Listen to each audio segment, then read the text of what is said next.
Table করব, তার জন্য ডিম আলু সেদ্ধ করে ডিমকে হাফ হাফ করে কেটে নিয়েছি। আলুর একটা পুর করব, তার জন্য কড়াতে পেঁয়াজ দিচ্ছি,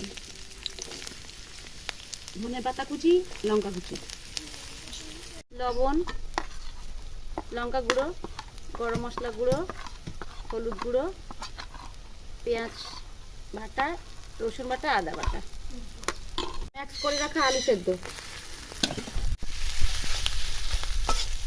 ডিমের মিশ্রণ করব, তার জন্য ময়দা নিয়েছি, চাল গুঁড়ো নিয়েছি, বেসন নিয়েছি, একটা ডিম নিয়েছি, এইভাবে ফাটিয়ে নিচ্ছি।